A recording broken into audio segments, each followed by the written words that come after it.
Vous savez, chaque gourou des finances personnelles vous dit de rembourser vos dettes le plus vite possible, de ne jamais gaspiller pour le confort et de suivre chaque centime.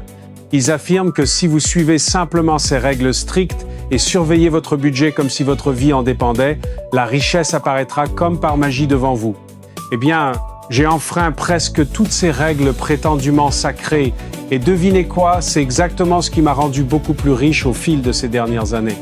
Voici ce dont personne ne parle. Certaines habitudes qui semblent irresponsables de l'extérieur sont précisément celles qui composent discrètement votre richesse en arrière-plan. Vos amis financièrement responsables pourraient vous juger, mais ces habitudes fonctionnent non pas par imprudence, mais parce qu'elles éliminent les frictions qui vous bloquent. Et il y a des recherches pour le prouver. Une étude du Journal of Financial Planning a révélé qu'une adhésion rigide aux règles traditionnelles mène à l'épuisement financier. Ce type d'épuisement pousse les gens à abandonner complètement leurs plans. Cela signifie que ces soi-disant bonnes habitudes préparaient en réalité les gens à un échec certain. Aujourd'hui, je vais vous présenter 10 habitudes financières qui semblent mauvaises sur le papier, mais qui me rendent plus riche chaque année. Certaines vous sembleront évidentes. D'autres, en revanche, vont vous mettre mal à l'aise et remettre en question tout ce que vous pensiez savoir.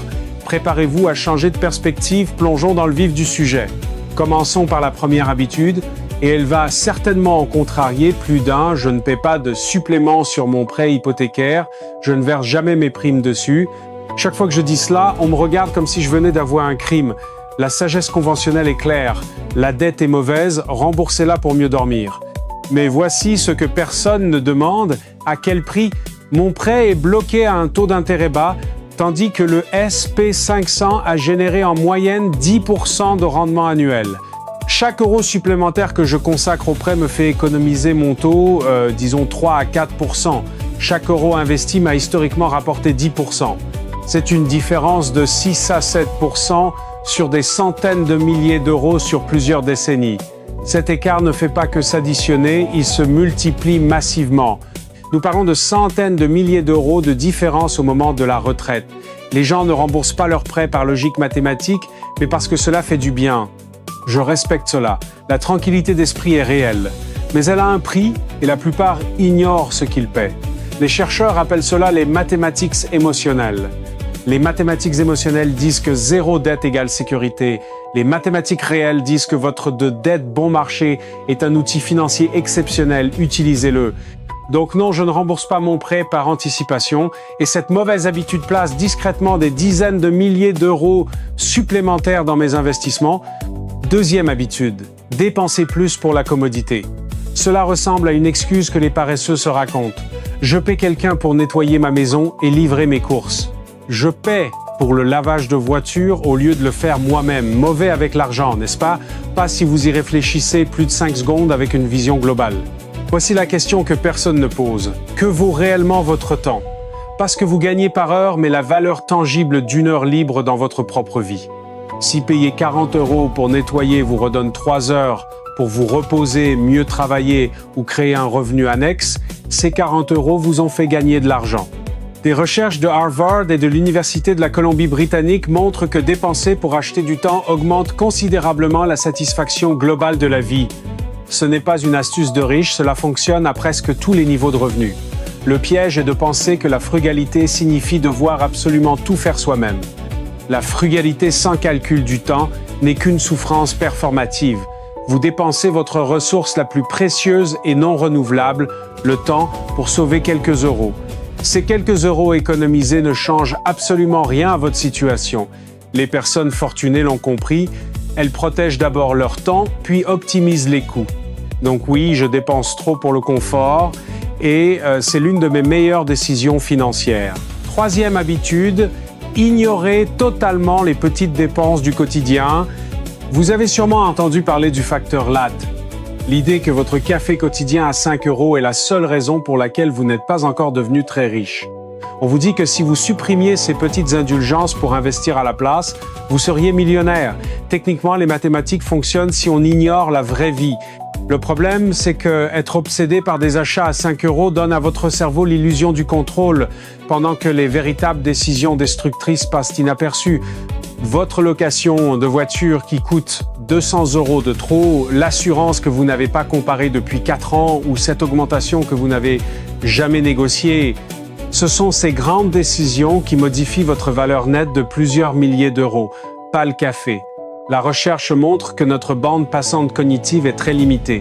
Chaque minute passée à agoniser sur l'achat d'un latte est une minute perdue pour les mouvements financiers qui comptent. C'est réorganiser les chaises pendant que le navire coule, et voici les dégâts psychologiques. Quand vous vous entraînez à culpabiliser pour chaque petit achat, vous créez une mentalité de pénurie qui s'infiltre absolument partout en vous. Vous vous sentez fauché, vous détestez gérer votre argent et finalement vous craquez. Les dépenses de compensation sont bien pires que ce que vous essayez d'économiser au départ. Donc je ne suis pas mes achats de café et je ne culpabilise pas pour un déjeuner. Je mets cette énergie mentale dans les grandes décisions financières qui comptent vraiment chaque année. 4e habitude, acheter avant d'en avoir besoin. La sagesse dit de ne pas dépenser tant que ce n'est pas absolu. Attendez d'avoir besoin de la chose, soyez très responsable. Cela semble logique, sauf que cela crée un schéma où vous réagissez toujours aux problèmes au lieu de vous positionner en avance. Voici exactement ce que je fais à la place. J'investis dans des cours, du coaching et des outils avant de me sentir prêt, avant que la voie logique ne dise que c'est l'heure. Pourquoi? Pour l'escalade de l'engagement. Quand vous avez payé, vous prenez les choses au sérieux. L'argent en jeu modifie le comportement et crée une responsabilité que la simple volonté seule ne peut jamais égaler. Il y a un coût caché à l'attente que personne ne calcule.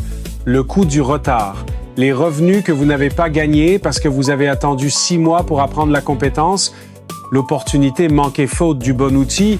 La croissance bloquée pour avoir été trop responsable au lieu d'être stratégique. Dépenser pour sa croissance est un investissement vital. Et plus vous faites cet investissement tôt, plus le rendement a le temps de se composer. Donc oui, j'achète avant d'en avoir besoin. Et ce pari précoce est toujours très payant. 5e habitude, ne pas budgétiser jusqu'au dernier centime. Soyons clairs, je sais où va mon argent, mais je ne m'assois pas pour allouer chaque euro à une catégorie précise. Je ne vérifie pas si j'ai dépensé 47 ou 52 € en course. Selon la plupart des conseils, cela fait de moi quelqu'un de financièrement très irresponsable. Mais voici ce qui se passe quand on essaye de budgétiser chaque euro. On tient 3 semaines, on se sent comme un comptable, la culpabilité d'un dépassement de 8 € nous ronge. En février, la feuille de calcul est abandonnée, on dépense à l'aveugle et on se sent nul. L'université de Cambridge a prouvé que les budgets rigides ont un taux d'abandon élevé. Ils exigent trop de micro-décisions quotidiennes qui épuisent la même volonté dont vous avez besoin pour le reste de votre vie. Voici ce que je fais à la place avec mon argent. J'automatise d'abord mon épargne et mes investissements. Cet argent quitte mon compte avant même que je ne le voie. Ensuite, je fixe des limites sur quelques grandes catégories. Le logement, le transport, la nourriture et tout le reste, je le dépense sans aucune culpabilité, car l'argent important est déjà géré, épargné et investi pour mon avenir. C'est une approche basée sur des systèmes plutôt que sur la volonté. Les systèmes fonctionnent à long terme car ils ne dépendent pas de décisions parfaites prises chaque jour. Ils dépendent d'une seule bonne décision initiale. Donc je ne budgétise pas au centime près et ce système relâché est plus efficace que tout budget détaillé que j'ai pu abandonner. 6e habitude, gardez beaucoup de liquidité. Les influenceurs vous diront que l'inflation ronge votre épargne et qu'il faut absolument investir chaque euro disponible. Ils n'ont pas tort sur les mathématiques, mais personne ne parle de la valeur stratégique de la liquidité. Je garde une très grande réserve d'argent liquide à ma disposition, bien plus que les 3 à 6 mois recommandés. D'abord, cela m'évite de vendre en panique lors d'une baisse du marché. Je ne suis jamais forcé de liquider au pire moment. J'ai vu des gens anéantir des années de gains pour payer une réparation imprévue. C'est une défaillance structurelle de leur plan.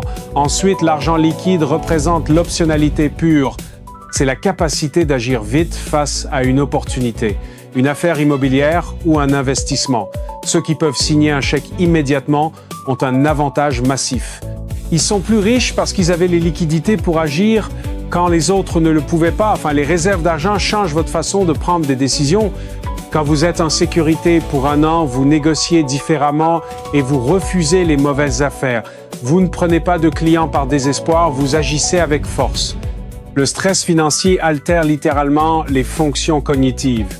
Votre cerveau sous pression prend de mauvaises décisions. L'argent liquide élimine ce stress paralysant au quotidien. Donc oui, une partie de mon argent perd face à l'inflation et ça me va très bien. Le levier stratégique que cet argent m'offre vaut bien plus que les 3% d'intérêt. 7e habitude, prêter de l'argent que je n'attends pas en retour. Tout conseiller vous dira de ne jamais prêter à vos proches pour ne pas ruiner vos précieuses relations. Je comprends pourquoi ils disent cela, mais je fais l'inverse. Si un proche a besoin de quelques centaines d'euros et que je peux me le permettre, je donne sans rien attendre. Je l'efface mentalement dès qu'il quitte mes mains, c'est en fait une stratégie de création de richesse. Quand vous attendez un remboursement, vous devenez un agent de recouvrement. Vous suivez la dette, vous en voulez à l'autre, vous abîmez la relation pour un montant qui ne changerait probablement pas votre vie. Mais le traiter comme un cadeau change tout.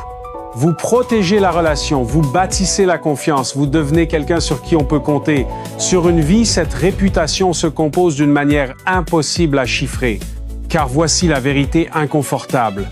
Votre réseau est votre véritable valeur nette. Les opportunités qui ont changé ma vie financière sont venues de personnes qui me faisaient confiance. Je ne dis pas d'être une carpette ni de se faire exploiter. Il y a une différence entre aider généreusement et encourager quelqu'un qui ne fait aucun effort pour s'améliorer. Utilisez votre jugement. Mais l'habitude de traiter les petits prêts comme des cadeaux m'a rapporté en opportunité et en paix bien plus que l'argent initialement perdu. 8e habitude. Payer le prix fort pour la qualité. Cela semble contraire à l'intelligence financière. Pourquoi payer plein pot quand on peut trouver l'équivalent moins cher? Pour beaucoup d'achats, la version bon marché suffit amplement. Mais pour ce que vous utilisez chaque jour, ce qui affecte votre santé et productivité, acheter bon marché est très coûteux. C'est le principe du coût par utilisation. Des bottes à 200 € qui durent 8 ans coûtent 25 € par an. 16 à 40 € qui se cassent coûtent plus cher. Les bottes chères sont littéralement moins chères avec le temps. Vous devez juste être prêt à payer le coût initial plus élevé. Cela s'applique à absolument tout votre quotidien. Votre matelas, votre équipement de travail, vos chaussures, ce que vous utilisez quotidiennement pendant des années. La recherche montre une erreur systématique des consommateurs. Les gens sous-estiment le coût à long terme des articles bon marché remplacés fréquemment. Votre cerveau se fixe sur l'étiquette de prix, pas sur le coût total de possession. L'habitude n'est pas de dépenser plus, c'est de dépenser une seule fois. Achetez moins, mais achetez les bonnes choses. Prenez-en soin et regardez vos dépenses globales chuter. Je paie le prix fort pour la qualité et sur le long terme, cela m'a fait économiser des milliers d'euros. Passons à la 9e habitude, souvent très mal comprise socialement. 9e habitude, dire non aux événements sociaux. Refuser des dîners ou des voyages de groupe vous fait passer pour quelqu'un de radin qui ne se soucie pas de ses amis proches. Dans notre culture, dire non donne l'impression de se retirer de la vie. Mais soyons honnêtes, la plupart de ces dépenses sociales sont des obligations avec une lourde étiquette de prix. Le dîner que vous ne vouliez pas, le voyage inabordable, le verre accepté par culpabilité, c'est pas de la connexion, c'est de la complaisance financée par carte de crédit. La recherche montre que les personnes sélectives dans leurs événements sociaux ont des relations de meilleure qualité. Pas plus de relations, mais des relations bien plus profondes. Quand vous voulez vraiment être là, vous êtes présent. Vous ne stressez pas pour l'addition. La réalité financière, c'est que les dépenses sociales sont très difficiles à contrôler. Elles s'accompagnent d'une pression émotionnelle. Personne ne vous culpabilise pour une télévision, mais on le fait pour un brunch à 80 € ou des vacances coûteuses. Dire non déclenche une anxiété sociale qui pousse à dire oui et à gérer les conséquences plus tard. L'habitude est d'être intentionnel sur les endroits où vous choisissez d'apparaître. Dites oui à ce qui compte vraiment et ajoute de la valeur à votre vie. Dites non sans aucune culpabilité à absolument tout le reste. Vos vrais amis comprendront parfaitement. Une présence sélective est plus puissante qu'une disponibilité constante. Protéger votre argent, c'est aussi protéger votre énergie pour les vrais liens qui comptent vraiment. 10e habitude, vivre en dessous de ses moyens même quand les revenus augmentent. C'est celle qui lie tout le reste.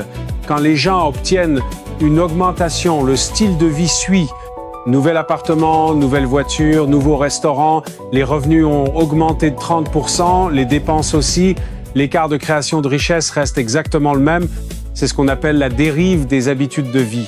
C'est la raison principale pour laquelle les hauts revenus vivent encore d'un chèque à l'autre sans jamais s'enrichir vraiment. C'est pas qu'ils gagnent pas assez, c'est que leurs dépenses augmentent toujours pour correspondre. Je fais l'inverse. Quand mon revenu augmente, Mon style de vie monte à peine. Le reste de cette augmentation va directement dans les investissements. L'écart entre ce que je gagne et ce que je dépense s'élargit chaque année. Cet écart est tout le secret.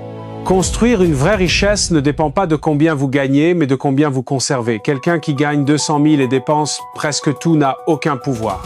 La personne qui gagne moins mais garde un grand écart voit son argent se composer en sa faveur.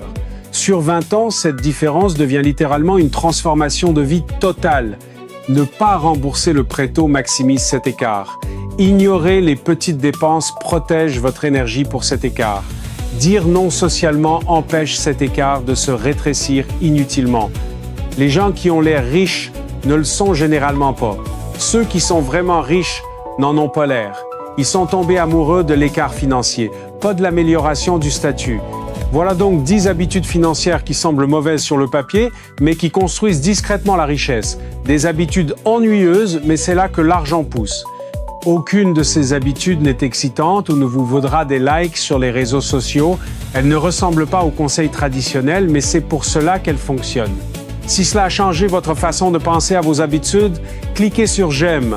Pour plus de contenu à contre-courant de la sagesse financière conventionnelle, abonnez-vous à la chaîne. Il y a encore beaucoup de concepts fascinants à explorer ensemble. Je vous donne rendez-vous très bientôt dans la prochaine vidéo pour continuer à développer votre esprit de prospérité. N'oubliez jamais que la véritable liberté financière se construit dans l'ombre des décisions impopulaires. Prenez soin de votre avenir, restez disciplinés et à très bientôt.